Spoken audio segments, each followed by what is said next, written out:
Hello friends, good morning. मैं Mukesh Kumar study junction coaching classes के संगठन रेडवाल जयपुर से फैकल्टी ऑफ मैथ्स अपने यूट्यूब चैनल स्टडी जंक्शन पर आप सभी का हार्दिक अभिनंदन करता हूं। देखिए फ्रेंड्स, आजकल कंपटीशन के दौर में प्रत्येक स्टूडेंट्स पिछड़ते जा रहे हैं। कंपटीशन इतना टिपिकल हो गया है कि हर कोई पास आउट नहीं हो पा रहा है। हम जानते हैं कि आजकल कंपटीशन में मैथ्स, साइंस, रीजनिंग, जीके सारे के सारे सब्जेक्ट्स पूछे जा रहे हैं और सभी का लेवल बिल्कुल लो लेवल से हाई लेवल तक दिन ब दिन समय के साथ बदल रहा है। आपको यदि सक्सेस होना है तो आपको समय के साथ बदलाव जरूरी है। हम भी अपने आप में यदि बदलाव नहीं करते हैं तो हम पिछड़ जाएंगे। पहले क्वेश्चंस का जो भी लेवल आ रहा था वो नॉर्मल लेवल आ रहा था, लेकिन आजकल जो भी क्वेश्चंस पूछे जा रहे हैं उनका लेवल काफी अप तक आ रहा है। इसलिए हमें टाइम के अकॉर्डिंग और समय के साथ साथ अपने आप में भी इंप्रूवमेंट जरूरी है। पहले जो भी क्वेश्चंस पूछे जा रहे थे वो बिल्कुल लेवल के थे, अभी जो भी क्वेश्चंस आ रहे हैं वो हाई लेवल पे पूछे जा रहे हैं, इसलिए हमें समय के साथ बदलना जरूरी है। अब देखो हम क्या कर सकते हैं, मैं जो भी पेपर होता है नॉर्मली, इसमें एग्जांपल देके बता रहा हूं आपको कि जैसे मान लीजिए कि 100 क्वेश्चंस, भाई 100 क्वेश्चंस का एक पेपर आ रहा है और आपको 60 मिनट का टाइम दिया जा रहा है। 60 मिनट का टाइम दिया जाता है। नॉर्मल स्टूडेंट्स क्या सोचता है कि मैं 1 मिनट में एक क्वेश्चन आसानी से सोल्व कर सकता हूं, लेकिन ध्यान दें स्टूडेंट्स, 1 मिनट में एक क्वेश्चन के रेशियो के हिसाब से हम 60 मिनट में कितने क्वेश्चन अटेम्प्ट कर पाते हैं? Only 60 question. लेकिन आजकल कट ऑफ कितना जा रहा है? 75 से 80% तक कट ऑफ पहुंच रहा है। लेकिन हमें यदि 100 के 100 क्वेश्चन आ रहे हैं, लेकिन हमें टाइम कितना दिया जा रहा है? 60 मिनट। 60 मिनट में हम 60 क्वेश्चन करते हैं और फिर भी हम सिलेक्शन से बाहर हो जाते हैं। ऐसा क्यों? प्रॉब्लम्स कहां पर आ गए आपके सामने? केवल प्रॉब्लम्स है टाइम मैनेजमेंट की। ऐसा तो है नहीं कि आपके लिए टाइम को बढ़ा दिया जाए, क्योंकि सभी स्टूडेंट्स के लिए टाइम इक्वल है, 60 मिनट है। अब बढ़ाने की जरूरत है तो आपको अपने आप में इंप्रूवमेंट, बदलाव लाना है। बदलाव क्या लाना है? भाई 60 से ज्यादा क्वेश्चंस करने की क्षमता आप में होनी चाहिए। अब आप जानते हैं मैथ्स के जो भी क्वेश्चंस है 60 से ज्यादा यदि आप सॉल्व करने की एबिलिटी बनाना चाहते हैं तो आपको फिर उसमें स्पीड बढ़ानी होगी। अब स्पीड इंप्रूवमेंट करने का भी तरीका होता है। देखो मैथ्स में यदि हम बेसिक तरीके से पढ़ते हैं तो बेसिक से स्पीड आपकी नहीं बढ़ पाती है। तो देखो आपको लॉजिकल सोचना पड़ेगा, आपको कुछ ट्रिक्स की हेल्प लेनी पड़ेगी, तो कुछ ना कुछ बदलाव लाना पड़ेगा। जब तक स्टूडेंट्स अपने आप में समय के अकॉर्डिंग बदलाव नहीं ला पाएगा तो उस लेसन से बाहर हो जाएगा, उसका कोई औचित्य नहीं है। इसलिए हमें करना क्या है, किस प्रकार से बदलाव लाए, वो चीजें मैं आप सभी को बताने वाला हूँ। हमारे वीडियोस में, प्रत्येक वीडियोस में यही चीज आपको बताई जाएगी कि हम कैसे कम से कम समय में उसको सोल्व कर सकते हैं।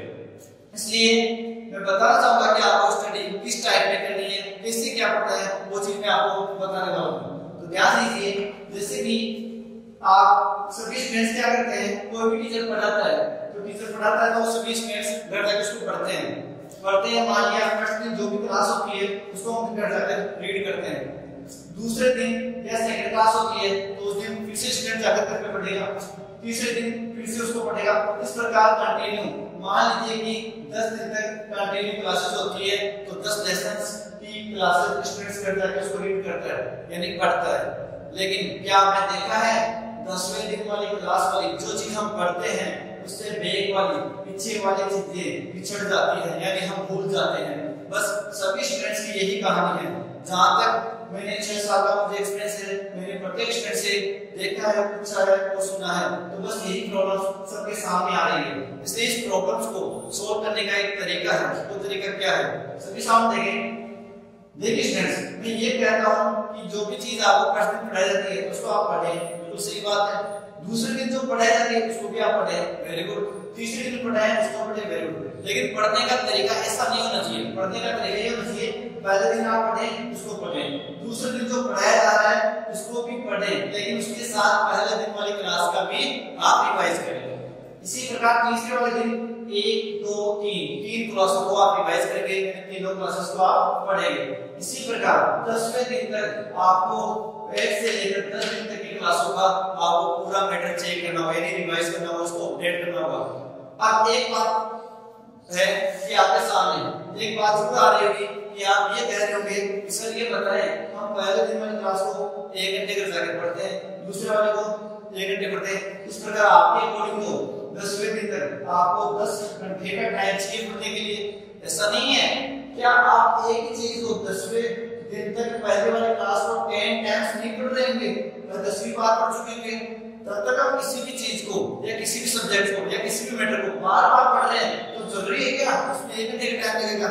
टाइम बहुत ही कम लगेगा। हो सकता है कि आपको क्वेश्चंस के केवल देखना ही पड़े, क्वेश्चंस पढ़ने से ही, पेज पढ़ने से उसके आंसर्स आ जाएंगे। तो इसी प्रकार से यदि आप बैक टू बैक सभी सब्जेक्ट्स को कंटिन्यू पढ़ेंगे तो मेरी गारंटी है आप 5 से 6 महीने तक आपको मैथ्स आने लगेगी, प्रत्येक क्वेश्चन को आप देखते ही सोल्व कर पाएंगे। साथ साथ में आपके जो भी टेस्ट सीरीज में या फिर पेपर आपने ज्वाइन कर रखा है तो उसमें इंप्रूवमेंट भी देखने को मिलेगा, उसमें ऑटोमेटिकली आपके एकदम से ग्रोथ होगी और आपके मार्क्स बढ़ने लग जाएंगे। तो पढ़ने का तरीका ये रखें। फिर भी दूसरी बात ये है कि जैसे भी आपको क्वेश्चंस दिया जाता है और साथ में ऑप्शंस दिए जाते हैं, ऑप्शंस दिया जाएगा, आप जानते हैं कि जब भी आपको क्वेश्चंस पूछा जाएगा तो ऑप्शंस भी दिए जाएंगे, ऑप्शंस में A B C D इस प्रकार से ऑप्शन दिए जाते हैं। देखो सभी स्टूडेंट्स ध्यान दें कि आप सभी की या हमारी आदत क्या होती है कि हम क्वेश्चंस को पढ़ते हैं और उसके बाद में उसको सोल्व करने लग जाते हैं, फिर उसके बाद में जो सॉल्यूशन आता है हम उसको देखते हैं, उस आंसर को फिर बाद में ऑप्शंस को देखते हैं भाई कौन सा आंसर ऑप्शंस में मैच कर रहा है। जैसे मान लीजिए ऑप्शन सी में मैच कर रहा है तो हम सी वाला ऑप्शन चूज करते हैं और ओ वाला को फिल करते हैं। लेकिन ध्यान दें सबसे पहले आप जब क्वेश्चंस को देखेंगे तो कम से कम ऑप्शन को भी तो देख लें एक बार, क्योंकि क्वेश्चंस के साथ आपको पेपर में ऑप्शंस भी दिए जाएंगे। तो ऑप्शंस को देखने से आपको ये पता चल जाएगा कि केवल 1 2 3 4 केवल 4 ही ऑप्शंस में से आपका आंसर आएगा। तो 4 में से कोई सा भी है लेकिन एक आंसर तो करेक्ट है ना, ये बात तो क्लियर है आपकी। आपको अलग से पहले लॉन्ग मेथड से यानी बेसिक फॉर्मूले से जानने की जरूरत नहीं है। हो सकता है कि देखते ही आपको ऑप्शन सी पता चल जाए और आप ऑप्शन सी को टिक यानी करेक्ट कर सकते हैं और आप यहाँ का जो भी आपके 15-20 सेकंड्स का टाइम कंज्यूम होता है वो टाइम आप बचा सकते हैं। इसलिए सभी स्टूडेंट्स ध्यान दें, ऑप्शन की हेल्प लेना सीखें।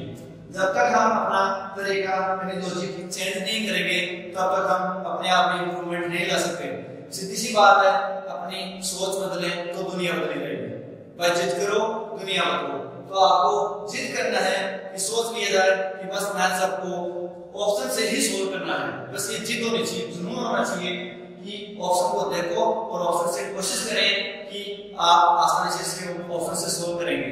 तो बस श्योर है आपके माइंड में कोई ना कोई विचार जरूर आएगा कि हम कौन सा यहाँ पे तरीका या कौन सा लॉजिक आप अप्लाई कर सकते हैं।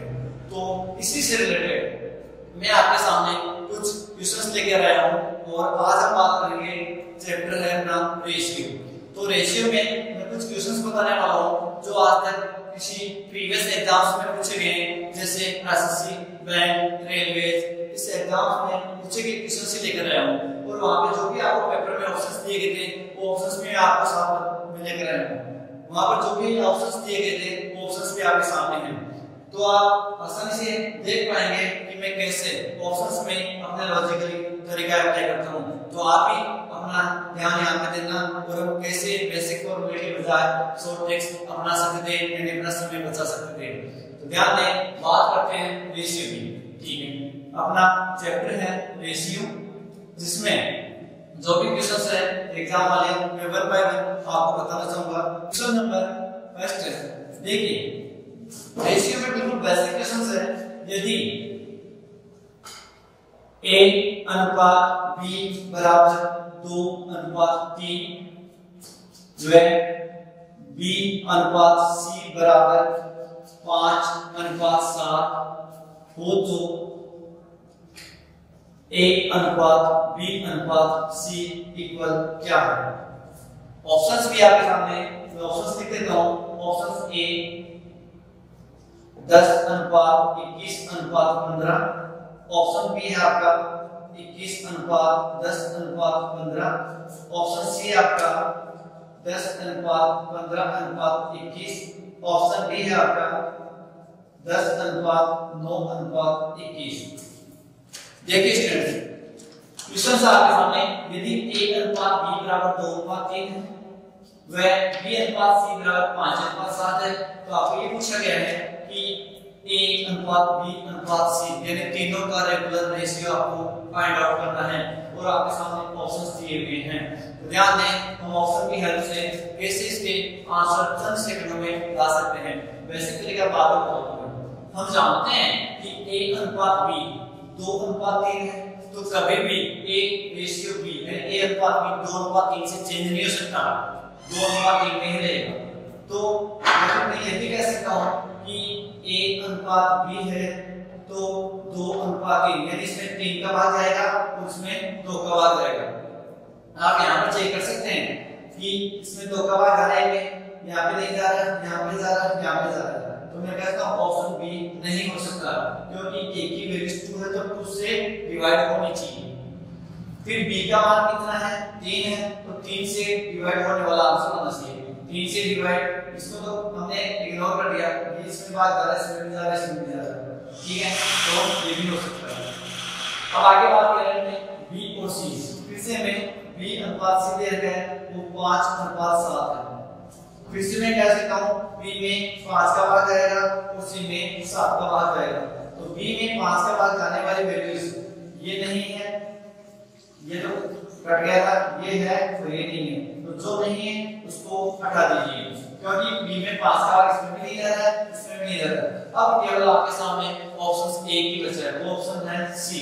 तो मैं कह सकता हूं a b c का रेशियो 10:15:21 है। हम ये भी कह सकते हैं c में 7 का भाग आना चाहिए। देखो यहाँ पर c में 7 का भाग आ रहा है। इस प्रकार से आपका ऑप्शन सी करेक्ट है। चंद सेकंडों में इस तरह हम आंसर ला सकते थे। अब देखिए, अब बात करते हैं बेसिक तरीके की। हम बेसिक कैसे करते थे? हम क्या करते थे, a अनुपात b अनुपात c, इसको यहाँ पर लिखते थे, तो a और रेशियो b तो 2:3 है, b और c 5:7 है। इस प्रकार से हम घुमाकर करते रहे। हम यहाँ पर साइकिल चलाते थे, बाय 5 को 2 से मल्टीप्लाई करना है, 3 को 5 से मल्टीप्लाई करना है, 7 को 3 से मल्टीप्लाई करना है। 5 गुना 10, 5 तिया 15, 7 तिया 21। इस प्रकार से 10:15:21 करते थे, तब जाकर बेसिक वाले तरीके से आंसर करते। लेकिन मेरा कहना यह है कि आपको कितना वर्क भी नहीं करना है, जितना क्वेश्चंस वर्क करें, जितना काम करें उतना ही काम करें। ज्यादा काम करने से आपको ज्यादा नंबर नहीं मिलने वाले हैं, केवल 1 नंबर ही मिलेगा। इसलिए आप टाइम ज्यादा इन्वेस्ट करते हैं, इसलिए ध्यान दें, ऑप्शन को चूज करें, केवल 1 नंबर ही मिलेगा, सही ऑप्शंस को चूज करें। बात करते हैं नेक्स्ट वाले क्वेश्चन की। नेक्स्ट वाला क्वेश्चन है बिल्कुल सेम सा क्वेश्चन है, फिर से आपके सामने फिर से ऑप्शन दिए जाएंगे। क्वेश्चन नंबर सेकंड है, यदि a का 1/2 बराबर है b का 2/5 बराबर है c का 1/3, तो a अनुपात b अनुपात c बराबर क्या है, ये पूछा गया। ऑप्शन आपके सामने 4:5:6, 6:4:5, 5:4:6, 4:6:5। यदि a का हाफ आधा, b का 2/5 और c का 1/3 इक्वल है, बराबर है, तो पहले ऑप्शन से देखते हैं। मैं कह सकता हूं a का आधा यानी 1/2 भी बराबर है c का 1/3 के। तो ऑप्शन देते हैं, पहला ऑप्शन चेक करते हैं, इसका 1 का आधा करते हैं, तो 4 का आधा कितना हो गया, 2 हो गया, 4 का आधा 2 हो गया। c का 1/3 करते हैं, तीसरा वाला हिस्सा करते हैं, तो कितना हो गया, c का 1/3 इक्वल कितना है 2, क्या इक्वल है क्या? इसलिए मैं कहता हूं ऑप्शन ए राइट हो सकता है। ऑप्शन बी देखें, 6 का आधा कितना हो गया, 3, 5 में हम 3 का भाग देंगे तो वही बात है, 5/3 हो गया, ये नॉट इक्वल नहीं है, तो ऑप्शन बी गलत है। ऑप्शन सी में इसका आधा करते हैं तो 5/2 हो गया, तो इसका 1/3 करते हैं तो 2 हो गया, ये भी इक्वल नहीं है इसलिए ये ऑप्शन में गलत है। 4 का आधा कितना हो गया 2, और 5 का 1/3 है 5/3, ये भी इक्वल नहीं है इसलिए ऑप्शन में गलत हो गया।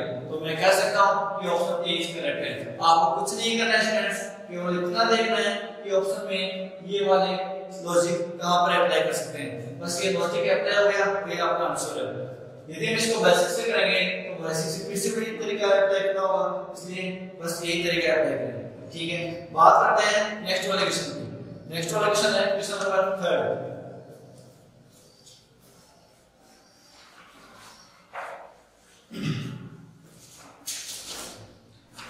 क्वेश्चन नंबर 3 है, यदि 2a बराबर 3b बराबर 4c हो तो a अनुपात b अनुपात c बराबर क्या है। ऑप्शन दिए हैं आपके सामने। ऑप्शन ए है 2:3:4, ऑप्शन बी है 3:4:6, ऑप्शन सी है आपके सामने 4:6:3, ऑप्शन डी आपके सामने 4:6:4:3। देखिए क्वेश्चंस में हमें एबीसी का रेशियो बताना है, ऑप्शंस आपके सामने दिए हुए हैं, लॉजिक कैसे अप्लाई कर सकते हैं। सिंपल सा लॉजिक है, ए का डबल कर दिया, बी का तिगुना कर दिया और सी का 4 गुना कर दिया, वो क्या हो जाता है आपस में इक्वल हो जाता है। तो बस यहाँ पे ए का डबल, बी का ट्रिपल और 3c का 4 गुना करके देखें और इक्वल हो जाना चाहिए। हमने क्या किया, इसका डबल किया, 2 का डबल कितना होता है 4, 3 का 3 गुना कितना होता है 9, नॉट इक्वल हो गया यहीं पे, इसलिए ऑप्शन ए गलत है। ऑप्शन बी से देखा, इसका डबल करें, 3 का डबल कितना हो गया 6, 4 का 3 गुना कितना हो गया 12, ये भी नॉट इक्वल है, इक्वल नहीं है, तो ऑप्शन बी भी इनकरेक्ट है। यहां पर ध्यान दें, इसका हमने क्या करना है, डबल करना है, 4 का डबल 8, 6 का ट्रिपल कितना हो गया 18, ये भी इक्वल नहीं है, इसलिए ऑप्शन सी भी इनकरेक्ट है।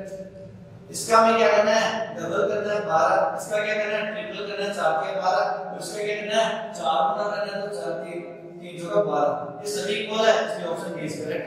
हम कर सकते हैं डी वाला ऑप्शन सही है। इस प्रकार से जल्दी से देख के आंसर बता सकते हैं। ठीक है, बात करते हैं नेक्स्ट क्वेश्चन की। बात करते हैं क्वेश्चन नंबर 4। क्वेश्चन 4 आपका a divide by 3 equal to b divide by 4 equal to c divide by 5 हो तो a अनुपात b अनुपात c बराबर क्या है। ऑप्शंस दिए हैं आपके सामने, option A, option B, option C और डी। ग्राफ से दिया हुआ है 5:4:3, 3:4:5, 20:15:12, 4:3:5। देखिए क्वेश्चन को कैसे सॉल्व करना है। हम जानते हैं कि ए बी सी का रेशियो बनाना है, तो यहाँ पर एक 3 से डिवाइड हो रहा है, बी 4 से डिवाइड हो रहा है, सी 5 से डिवाइड हो रहा है, और उनकी वैल्यूज इक्वल हो जानी चाहिए। तो क्रम से एक में 3 का भाग, बी में 4 का भाग और सी में 5 का भाग कर दें और बराबर इक्वल वैल्यू हो जानी चाहिए। तो ध्यान दें, यहाँ पर मैं 3 का भाग कर रहा हूँ, तो 5/3, इसमें मैं 4 का भाग कर रहा हूँ, तो 4 में 4 का भाग कितना हो गया 1, बट ये इक्वल नहीं आ रहा है, यहाँ पे दोनों टर्म्स इक्वल नहीं आ रही है, तो ट्रिपल मास आएगी, तो ऑप्शन ए गलत है।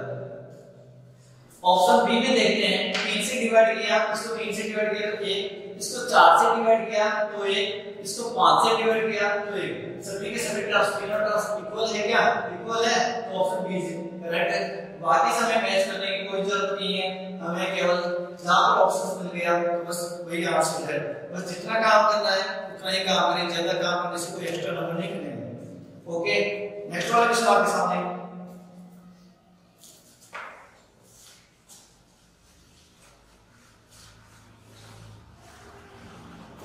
क्वेश्चन नंबर 9 है, क्वेश्चन नंबर 5 है, 738 रुपए को A अनुपात B अनुपात C में इस प्रकार बांटा जाए कि उनका अनुपात 2:3:4 हो, तो बी का हिस्सा क्या है? ऑप्शन है आपके सामने, option A, option B, option C. दिया हुआ है 328, 246, 266 और 164। देखिए स्टूडेंट्स, ध्यान क्वेश्चन बोल रहा हूं मैं, 730 रुपए को ए बी सी तीन जनों में इस प्रकार बांटा जाए कि उनका अनुपात 2:3:4 हो, तो बी का हिस्सा क्या है? मैं कह सकता हूं कि वह A:B:C यानी 2:3:4 होना चाहिए। बी का हिस्सा पूछा है, तो बी का हिस्सा मतलब 3, यानी 3 से डिवाइड होने वाली वैल्यू ही आपका राइट आंसर होगा। 3 से डिवाइड का रूल आप जानते हैं, रूल्स ऑफ डिवाइडेशन जानते हैं। देखो 3 से भागे 8 और 10 3 13 आ जाते हैं, जब डिजिट्स का योग 13 13 हो रहा है, तो 3 से भाज्य नहीं है, तो ये इनकरेक्ट है। 6 4 10 और 2 12 12 में 3 का भाग जा रहा है क्या? जाता है, इसलिए ऑप्शन बी हो सकता है। आगे फिर से देखें, 6 से 12 और 2 कितना 14 14 में 3 का भाग नहीं जा रहा है, इसलिए ऑप्शन सी नहीं हो सकता। 4 से 10 10 से 11 11 में फिर से 3 का भाग नहीं जाएगा, केवल ऑप्शन बी आ रहा है जो 3 से डिवाइड है।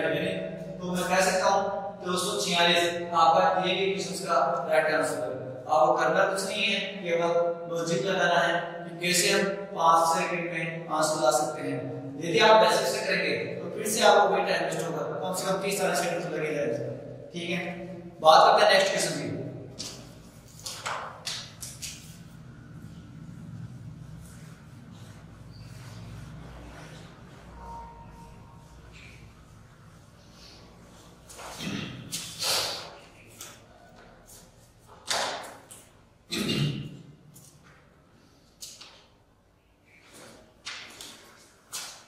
क्वेश्चन नंबर 6 है,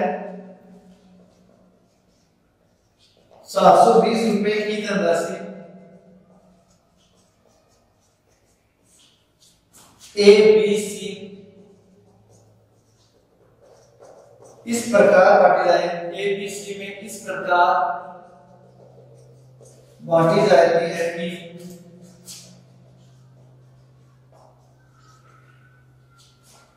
ए बी व सी को मिली राशि, ए बी व सी को मिली राशि का 4/5 हो तथा बी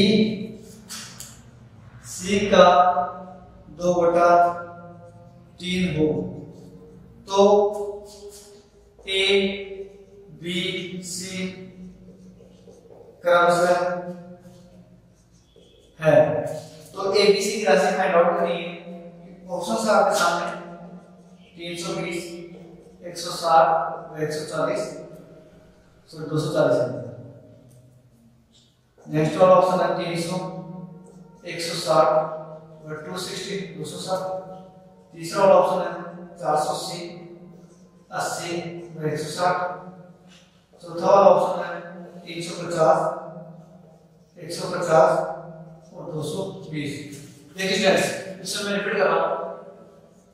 720 रुपए की धनराशि को ए बी सी में इस प्रकार बांटा जाता है कि ए बी सी को ए बी व सी को मिली राशि का 4/5 भाग हो तथा बी सी का 2/3 भाग हो, तो ए बी सी क्रमशः कितना है?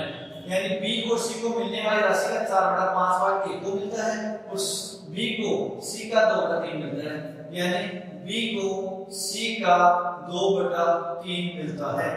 b इक्वल टू सी का 2/3, इसलिए मैं कह सकता हूं b divide by c equal to 2/3, यानी b अनुपात c बराबर कितना गया 2/3, यानी 2:3।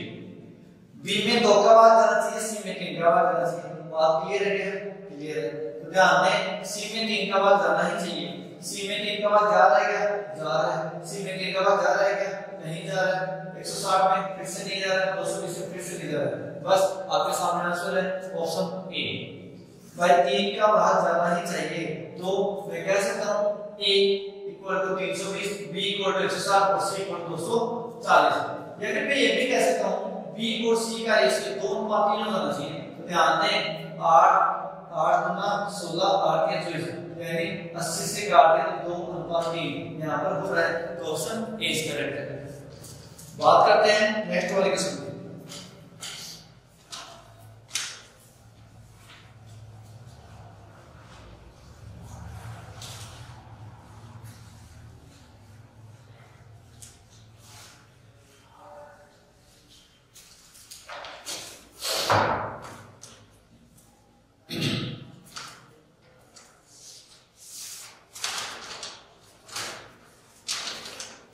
नेक्स्ट वाला क्वेश्चन आपका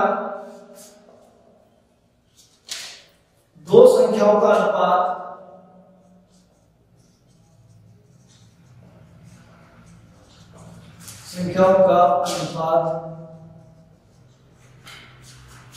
(3:4) है। प्रत्येक संख्या में से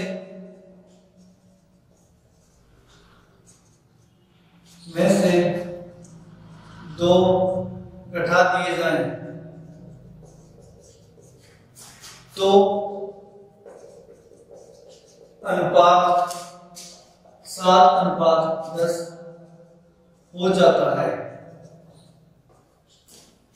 तो वे संख्याएं बताएं।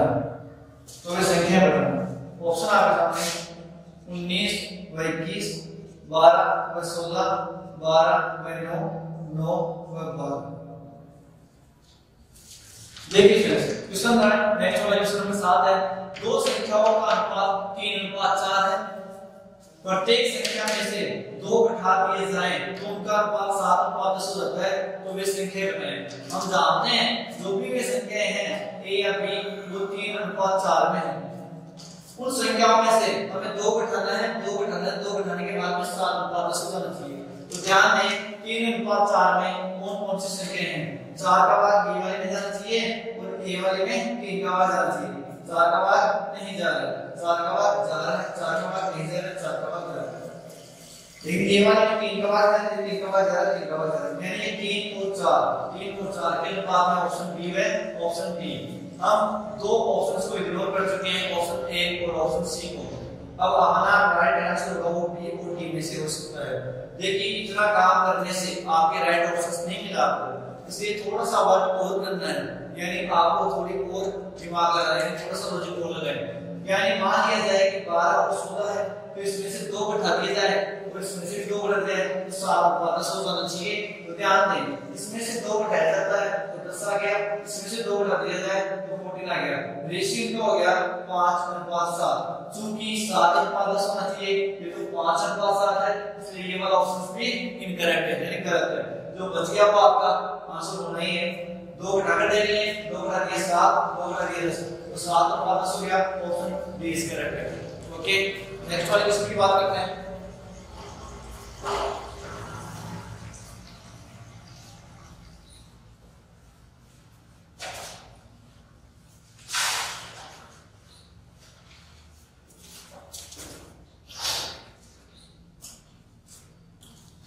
नेक्स्ट वाला क्वेश्चन आपका क्वेश्चन नंबर 8।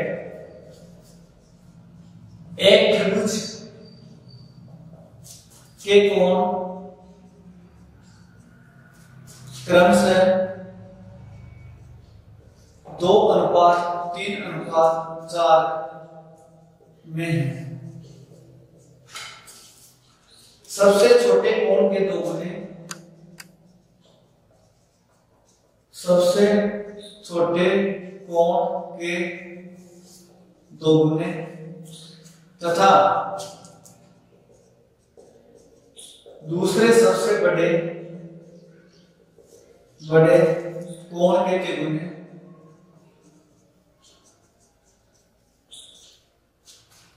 का मिलकर योग कितना है?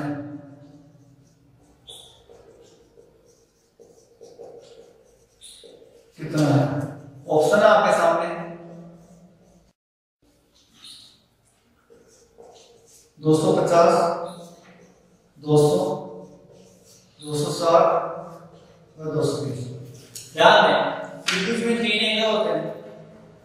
देखो ध्यान दें क्वेश्चन नंबर 8 है एक त्रिभुज के कोण क्रम से 2:3:4 में है।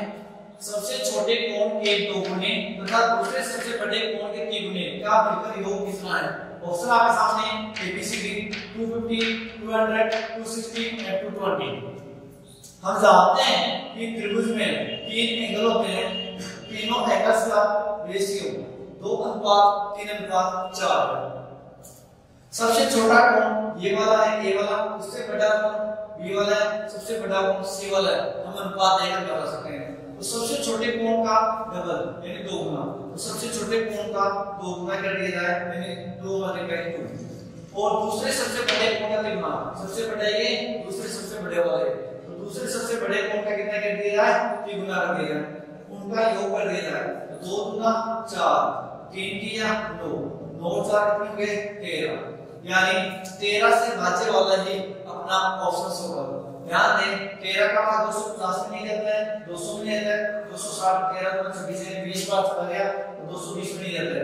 तो मैं कह सकता हूं कि सबसे छोटे कोण का 2 गुना और दूसरे सबसे बड़े कोण का 3 गुना का मिलाकर योग 260 है। क्लियर है? ओके, नेक्स्ट क्वेश्चन की बात करते हैं।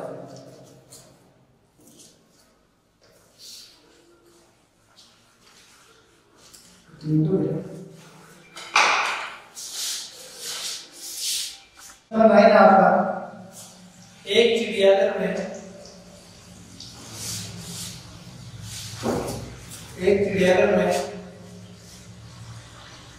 कुछ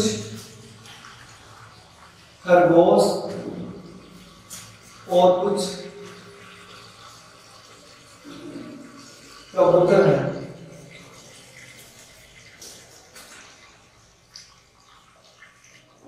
यदि उनके कुल सिरों की संख्या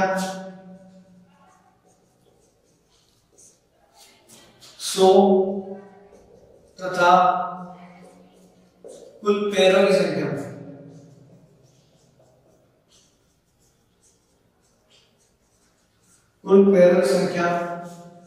290 है, तो खरगोश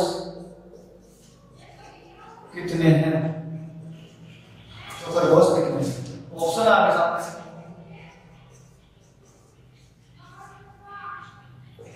40, 55, 45, 50। देखिए स्टूडेंट क्वेश्चन अगला क्वेश्चन नंबर 9 है एक चिड़ियाघर में कुछ खरगोश और कुछ कबूतर हैं। यदि उनकी कुल सिरों की संख्या 100 है तथा कुल पैरों की संख्या 290 है तो खरगोश कितने हैं? ऑप्शंस आपके सामने 40, 55, 45 और 65। इनमें से आपका राइट ऑप्शन है। हम कह सकते हैं कि कुल जानवर कितने हैं? 100 और उनके टोटल पैर कितने होने चाहिए? 290। यदि खरगोश 40 है तो बाकी के क्या है? 60 कबूतर है। यदि खरगोश 55 है तो बाकी के 45 क्या है? कबूतर। यदि 45 खरगोश है तो ये 55 कबूतर है और 65 यदि खरगोश है तो 35 क्या है? आपके कबूतर है। क्योंकि 100 जानवर होने चाहिए, इन सभी को जोड़ते हैं तो 100 जानवर हो जाते हैं, लेकिन इनसे बने पेड़ों की संख्या भी 290 होना जरूरी क्या? तो ध्यान दें हम जानते हैं कि खरगोश के 4 पैर होते हैं और कबूतर के 2 पैर होते हैं। तो यहाँ से 40 को यदि मैं 4 से मल्टीप्लाई करूं तो कितना होता है? 160 पैर हो गए 40 खरगोश के और 60 कबूतर है तो 60 कबूतर के कितने पैर हो जाएंगे? 120 पैर हो जाएंगे। इन सभी को जोड़ दिया जाए तो कितना हो गया? 280। क्योंकि आना कितना चाहिए? 290। मैं कह सकता हूं ऑप्शन ए गलत है। ऑप्शन बी की बात करें, ऑप्शन बी 55 यदि खरगोश है और 45 कबूतर है तो 55 खरगोश है तो 55 खरगोश के कितने पैर हो जाएंगे? आपके 220 हो जाएंगे प्लस 45 के कितने हो गए कबूतर के? पैर 90। इन सभी को ऐड कर दिया तो 310, क्योंकि 290 ही पेयर होने चाहिए, 310 नहीं होने चाहिए। फिर से ऑप्शन बी गलत हो गया। 45 खरगोश मान लिया जाए तो पेयर कितने हो गए? 180। 55 कबूतर है तो पेयर कितने हो गए? 180। इनको ऐड कर दिया जाए तो कितना आ गया? 290। तो 290 पेयर आ गए, 290 पेयर आ जाना चाहिए। कौन से ऑप्शन से आया? ऑप्शन सी से आया। इसलिए मैं कह सकता हूं यहाँ पर राइट ऑप्शन सी है। 45 तो खरगोश है और 55 कबूतर है। ओके स्टूडेंट्स, यदि हम बेसिक से करते हैं तो बेसिक से कैसे में दिमाग लगाना होता है, फिर से सादा तरीके में करते हैं, वो सब आप जानते ही हैं। आज तक आप बेसिक से करते आए, मैं आपको बेसिक से नहीं बता रहा, सब जानते हैं बेसिक से बनाना। बेसिक से क्वेश्चन सोल्व करेंगे तो पता है आपको कि लगभग 30-40 सेकंड या फिर 1 मिनट भी लग सकता है। तो वो बेसिक में नहीं बता रहा, सबको पता है बेसिक से कैसे करते हैं। बस मैं आपको केवल वो तरीका बता रहा हूं जो हम वहां पर बेसिक के बजाय अलग तौर से, यानी अलग पार्ट से या अलग लॉजिकल से कैसे सोल्व कर सकते थे और कैसे हम टाइम बचा सकते थे। बस वही बात मैं आपको बताने वाला हूं ताकि आपको पता चले कि हम कहां पर गलती कर रहे हैं और हमें किस चीज की इंप्रूवमेंट की जरूरत है। नेक्स्ट वाले क्वेश्चन की बात करते हैं। नेक्स्ट वाला क्वेश्चन अपना क्वेश्चन नंबर 10। एक 20 लीटर मिश्रण में दूध और पानी का अनुपात 3:1 है। इस मिश्रण में कितना दूध और मिलाया जाए ताकि नए मिश्रण में दूध और पानी का अनुपात 4:1 हो जाए। ऑप्शन आपके सामने, option A, option B, option C, option D. 2 litre, 4 litre, 10 litre और 5 लीटर, सभी ऑप्शंस लीटर में हैं। ध्यान दें, हम जानते हैं कि 20 लीटर मिश्रण में दूध यानी मिल्क एंड वाटर का रेशियो 3:1 है। 3:1 है तो मैं इसको 3 और 1 में डिवाइड करूं, कितना हो जाएगा? 15 लीटर हो जाएगा और ये कितना हो जाएगा? 5 लीटर हो जाएगा। ऑप्शन देखते हैं, 2 उठा लिया, 4 उठा लिया, 10 उठा लिया, 5 उठा लिया। यदि मैं यहाँ पर 5 लिखता हूँ कि ऑप्शन बी ले लेता हूँ कि मैंने 5 लीटर मिक्स कर दिया तो ये कितना हो गया? 20 हो गया। क्या कितना हो गया? 20 हो गया। तो ये कितना रह गया? 5 रह गया। ठीक है, तो 20:5 यानी इसको मैंने काट के लिखा गया 4:1। 4:1 आ गया तो किस रहेगा? ऑप्शन बी से। मैंने ऑप्शन 5 क्यों उठाया? सबसे बड़ी बात ये है, देखिए स्टूडेंट्स, हम जानते हैं कि उसका अनुपात कुछ मिला, कुछ दूध और मिक्स करने पर उसका अनुपात 4:1 हो जाना चाहिए, यानी दूध में 4 का भाग जाना ही चाहिए। अभी यहाँ पर कितना है दूध? 15, तो 15 में कितना लीटर और ऐड कर दिया जाए कि 4 का भाग ज्यादा है। यदि मैं 15 में 2 लीटर ऐड करता हूँ तो 15 2 17 होता है, जिसमें 4 का भाग नहीं जाता है। 15 में यदि 4 ऐड कर दो तो 15,19 होता है, जिसमें फिर से 4 का भाग नहीं जाता है। 15 में यदि मैं 10 ऐड कर दो तो 15 10 25 होता है, 25 में फिर से 4 का भाग नहीं जाता है। केवल ऑप्शन 5 है, ऑप्शन डी वाला ही 5 ऑप्शन सी होगा कि 5 मिक्स करने पर उसका योग समय 20 हो जाता है, इसमें 4 से डिवाइड है, इसलिए मैंने ऑप्शन से डी उठा लिया और आपका राइट आंसर क्या हो गया? डी हो गया। ओके, नेक्स्ट वाले क्वेश्चन की बात कर रहे हैं।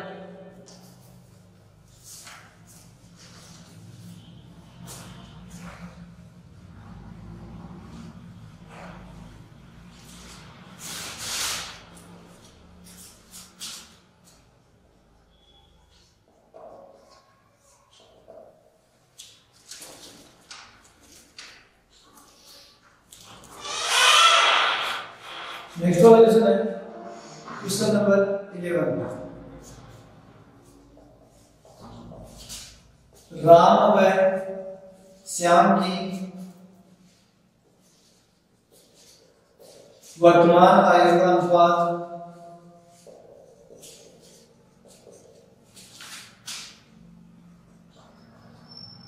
अनुपात 9:10 है। 4 वर्ष बाद वह अनुपात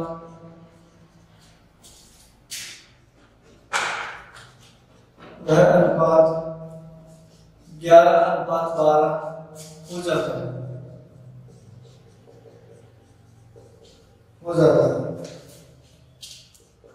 तो राम की वर्तमान आयु क्या है?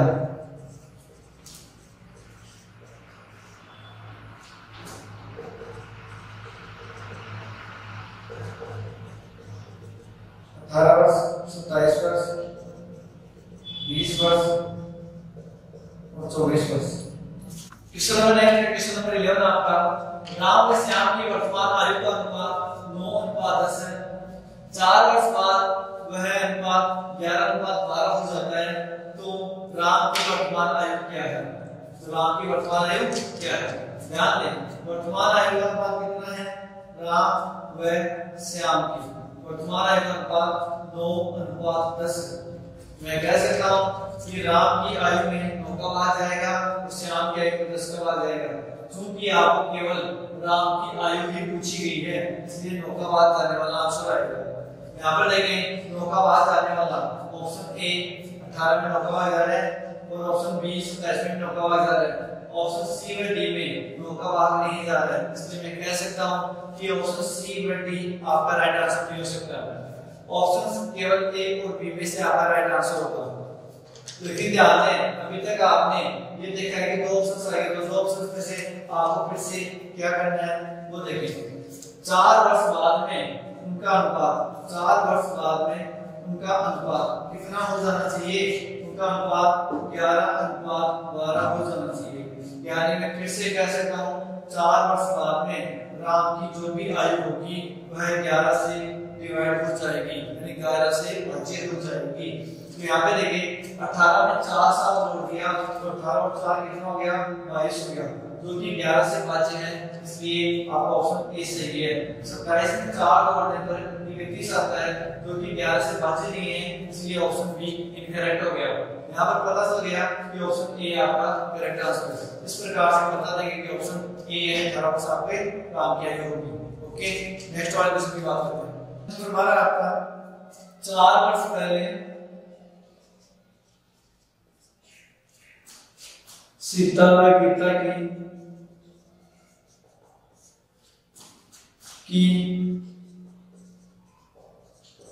आयु का अनुपात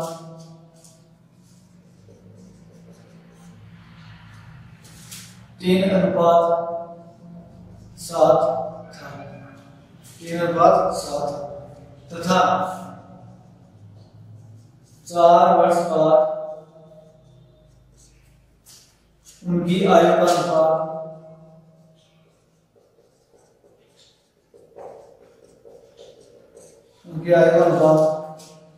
5:9 होगा। तो उनकी वर्तमान आयु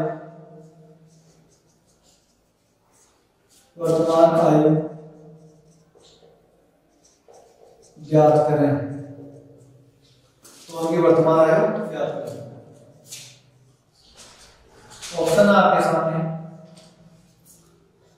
12 वर्ष पर 28 वर्ष, 36 पर 20 वर्ष, 20 वर्ष पर 36 वर्ष, 16 वर्ष पर 25 वर्ष। देखिए फ्रेंड्स, नेक्स्ट वाला क्वेश्चन नंबर 12, 4 वर्ष पहले सीता व गीता की आयु का अनुपात 3:7 था। 4 वर्ष बाद उनकी आयु का अनुपात 5:9 होगा। तो उनकी वर्तमान आयु क्या है? सीता व गीता की वर्तमान आयु बतानी है 12, 28, 36, 20, 20, 36 और 16, 32। आपके सामने 4 ऑप्शन दिए हैं। हम जानते हैं 4 साल पहले, 4 वर्ष पहले उनकी आयु का अनुपात 3:7 है क्या है? और 4 वर्ष बाद उनकी आयु का अनुपात कितना हो जाएगा? 5:9 हो जाएगा। तो वर्तमान आयु की बात पूछिए, वर्तमान आयु पूछिए। देखिए 4 साल जो ये सारे की सारी आयु है वो वर्तमान आयु है, वर्तमान एज है। इनमें से ये 4 साल घटाने के तो अनुपात 3:7 हो जाना चाहिए। यहाँ पर 4 घटे हैं और यहाँ पे 4 घटे, यहाँ पे 4 घटाने पर क्या बन रहा है? 8। यहाँ पे 4 घटाने पर कितना बन रहा है? 24। उनका रेशियो कितना आ रहा है? 1:3। चूंकि यहाँ पे 3:7 आना चाहिए, तो मैं कह सकता हूँ ऑप्शन ए गलत है। यहाँ पे देखें ये 36 और ये 20। देखिए स्टेप एक बात क्लियर है, इसका 3 का रेशियो, इसका 7, इसका 5 है, इसका 2 है। पहले वाले व्यक्ति यानी सीता छोटी है किससे? गीता से, तो बड़ी तो नहीं हो सकती ना, तो ऑप्शन बी इनकरेक्ट हो गया। फिर यहाँ पर 4 घटाए, 20 में से 4 घटाकर कितना आ रहा है 18, 36 में से 4 घटाकर कितना आ रहा है 32, इनका रेशियो बनाएंगे तो कितना आ गया 9:16। चूंकि अनुपात कितना होना चाहिए 3:7, तो ऑप्शन सी भी करेक्ट है। ऑप्शन डी की बात करें 16 में से 4 घटा दिया कितना आ गया 12 और 32 में से 4 घटा दिया कितना आ गया 28, इनको 4 से डिवाइड कर दिया, 4 दिया 12, 50 का 3:7, क्योंकि 4 वर्ष पहले 3:7 तो रेशियो होगा तो 3 4 वर्ष पहले 3:7, ऑप्शन डी से आता है, इसलिए हम क्या कह सकते हैं ऑप्शन डी करेक्ट है। ओके, नेक्स्ट वाला क्वेश्चन आपका क्वेश्चन नंबर 13, ए तथा बी की मासिक आय, ए तथा बी की मासिक आय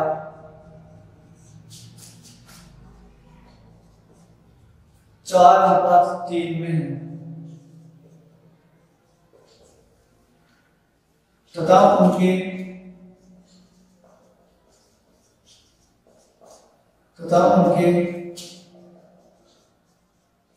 मासिक व्यय 3:2 में है।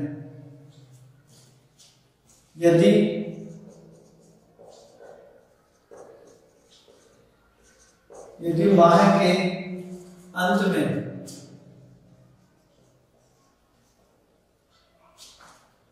उनमें से प्रत्येक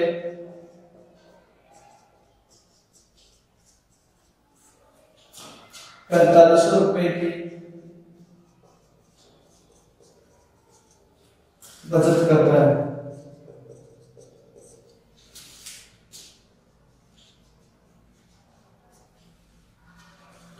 तो उनकी क्रमशः आय क्या है। ऑप्शन आपके सामने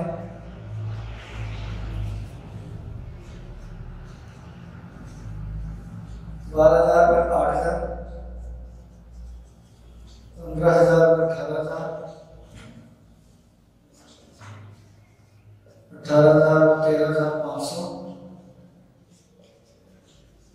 24,000 पर 18,000। नंबर 13 है, एक व्यक्ति की मासिक आय 4:3 में है तथा उनके मासिक व्यय का रेशियो 3:2 है। यदि माह के अंत में उनमें से प्रत्येक व्यक्ति 4500 रुपए की बचत करता है तो उनकी आय क्रमशः क्या है। यहाँ पर आपको कुछ भी नहीं करना है, यदि आप फिर से बेसिक तरीके में जाएंगे तो काफी लंबा चौड़ा हो जाएगा। ठीक है, तो ऑप्शंस में देखें आप क्या देखना चाह रहे हैं 12,000, 8,000, 15,000, 18,000, 13,500, 24,000 और 18,000, ये इनकी मासिक आय है क्या, और यहाँ पर मासिक आय का रेशियो 4:3 है क्या। तो मैं कह सकता हूँ कि ए वाले व्यक्ति की आय ज्यादा है किससे बी से, क्योंकि 4 का रेशियो है 3 का रेशियो, तो मतलब ज्यादा ही आनी चाहिए। तो यहाँ पर ध्यान दें 12,000 ज्यादा है क्या, आ सकता है, 15,000 तो कम है ये नहीं आ सकता, 18,000 ज्यादा है आ सकता है, 24,000 भी ज्यादा है आ सकता है, यानी ऑप्शन बी करेक्ट हो गया। और 4:3 होना चाहिए, कितना होना चाहिए 4:3। तो यहाँ पर देखिए ये 8,000 है ये 12,000 है, तो इनका रेशियो कितना बन रहा है 4:3 बन रहा है।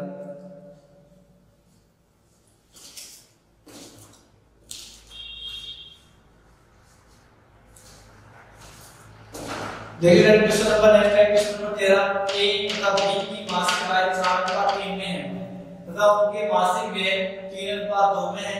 यदि माह के अंत में उनमें से प्रत्येक 4500 रुपए की बचत करता है तो उनकी आय क्रमशः क्या है।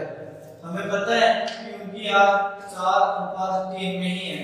ऑप्शन दिए हुए ए बी सी डी, 4:3 में जो आय होगी वही अपना राइट आंसर होगा।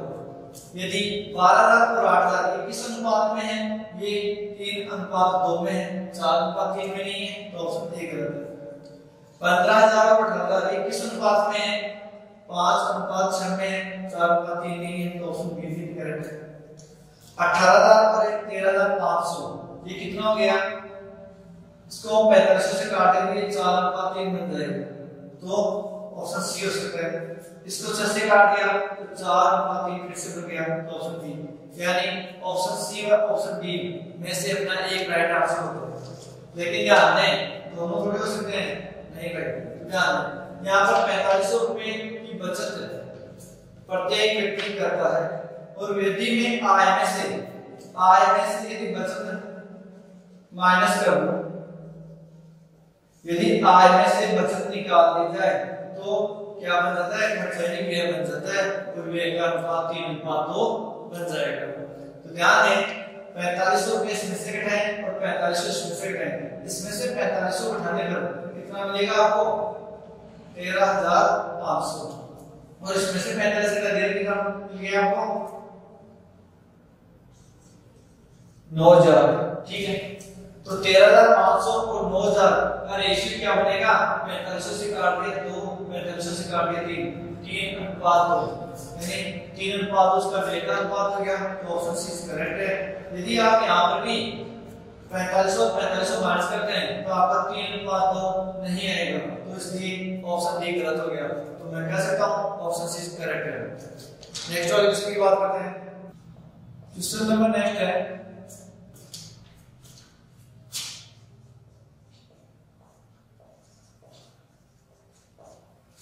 एक थैली में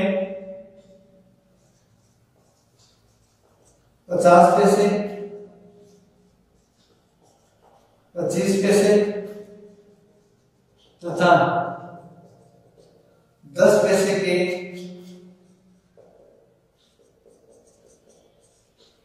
सिक्के 5:9:4 में है, और इसमें कुल 206 रुपए हैं।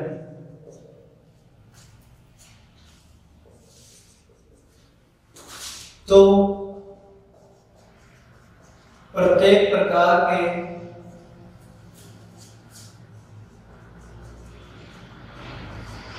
सिक्कों की संख्या क्या है।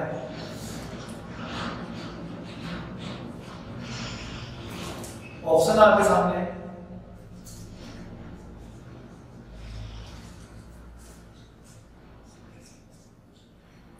180, 400 व 200,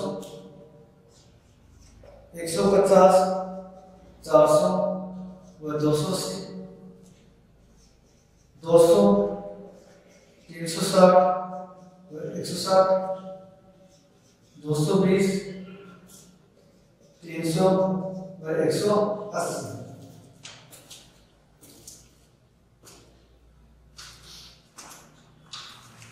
देखिए क्वेश्चन नंबर नेक्स्ट है, एक थैली में 50 पैसे, 25 पैसे और 10 पैसे के सिक्के 5:9:4 में हैं, और इसमें कुल 206 रुपए हैं। तो प्रत्येक प्रकार के सिक्कों की संख्या बतानी है। दिया हुआ है 50 पैसे के सिक्के ये है, 25 पैसे के सिक्के ये है, और 10 पैसे के सिक्के ये है। आपको ऑप्शंस में से चूज करना है कि कौन सा ऑप्शन सही है। दिए गए क्वेश्चन को दो तरीके से सोल्व कर सकते हैं। हमें पता है ये 5:9:4 इस सिक्कों का अनुपात है, 5:9:4 ये क्या है, सिक्कों का अनुपात है। तो उसी अनुपात में वो सिक्के होंगे।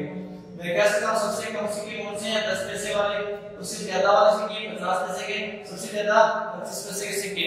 तो इस हिसाब से हम चेक कर सकते हैं। सबसे कम है क्या ये, नहीं, सबसे कम तो ये वाला हो गया, इसलिए ऑप्शन ए गलत हो गया। ये सबसे कम है क्या, ये भी नहीं है, इससे कम तो ये भी हो गया, तो ऑप्शन बी भी गलत है। सबसे कम ये क्या है, इससे ज्यादा वाला ये होना चाहिए, और इससे ज्यादा ऑप्शन सी हो सकता है। सबसे कम है क्या, और उससे ज्यादा है, उससे ज्यादा है, तो ऑप्शन बी भी करेक्ट हो सकता है।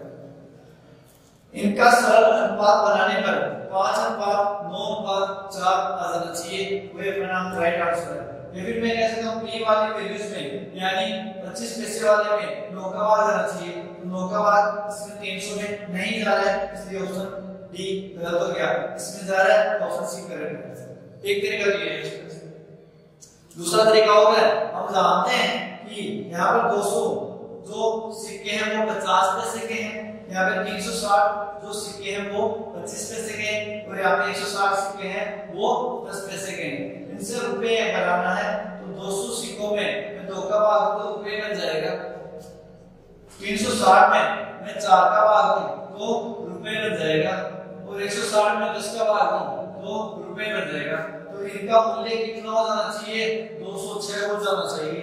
ध्यान दें, 2 का भाग कितना हो गया? 100, 4 का भाग कितना हो गया?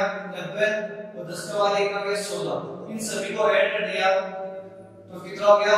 206। तो मैं कह सकता हूं ऑप्शन सी इज करेक्ट है, क्योंकि ऑप्शन सी वाले सिक्कों को जोड़कर बनाया गया मूल्य कितना प्राप्त हो रहा है? 206, इसलिए 206 आपका राइट आंसर हो गया। तो ये थे आपके कुछ क्वेश्चंस जो आप कैसे बेसिकली तरीके के बजाय आपको लॉजिकली और ऑप्शंस की हेल्प से आप इसको सोल्व कर सकते थे। तो ध्यान दें स्टूडेंट्स, जैसे यदि आप अपने टाइम के अकॉर्डिंग और समय के साथ अपने आप में बदलाव नहीं लाएंगे तो आप आगे नहीं बढ़ पाएंगे, क्योंकि आप जानते हैं कि प्रत्येक स्टूडेंट्स यदि वही रेशियो रहा कि 60 मिनट में आप 60 क्वेश्चन सोल्व कर रहे हैं तो आप सिलेक्शन से बाहर हो जाएंगे। यदि आप कैसे भी उस टाइम में ज्यादा से ज्यादा क्वेश्चन सोल्व करने की कोशिश करेंगे तो ही आप अपनी कट ऑफ को फाइट कर पाएंगे, तब जाकर आपका सिलेक्शन क्लियर होगा। इसलिए इस प्रकार से अपने माइंड में कुछ लॉजिकल सोचे, अलग विचार से सोचे और तरीके से सोल्व करने का दिमाग लगाए कि कैसे क्वेश्चंस को सोल्व कर सकते हैं। बेसिकली तरीके में जाएंगे तो काफी टाइम वेस्ट हो सकता है। मैं ये नहीं कहता कि हर चीज आप इसी तरीके से करें, नहीं भाई, बेसिक आना जरूरी है। जब तक बेसिक नहीं आएगा तो ये चीज भी समझ में नहीं आएगी। ये सारी की सारी चीजें जो लॉजिकल चीजें हैं, जो ट्रिक्स हैं, वो सभी की सभी बेसिक पर डिपेंडेंट है। आप बेसिक सीखें, ठीक है, पर बेसिक से आप सभी के सभी क्वेश्चन सोल्व कर सकते हैं। बट मेरा कहना ये है कि आप एग्जाम के टाइम पर, एग्जाम पीरियड में ये तरीके काम में लें तो ज्यादा से ज्यादा क्वेश्चन सोल्व कर पाएंगे और आप आसानी से सिलेक्शन पाएंगे। यदि हमारा वीडियो अच्छा लगा है तो आप सभी से रिक्वेस्ट है कि आप अपने YouTube चैनल पर स्टडी जंक्शन पे कंटिन्यू आते रहें और आपको कंटिन्यूस प्रकार से वीडियो मिलते रहेंगे। वीडियो को देखने के पश्चात आप लाइक करें, सब्सक्राइब करें और अपने स्टूडेंट्स के साथ शेयर करें। एक बात और, बेल आइकन प्रेस कर दें जिससे हमारे जो भी नेक्स्ट वाले वीडियोस आएंगे उसका नोटिफिकेशन आपको मिल जाएगा, जिससे आपको ये बात समझ आ जाएगी कि अपना स्टडी जंक्शन का वीडियो आ चुका है और आप उसको देखते रहिए। बैक टू बैक अपने वीडियोस आते रहेंगे। Okay students, best of luck, thank you.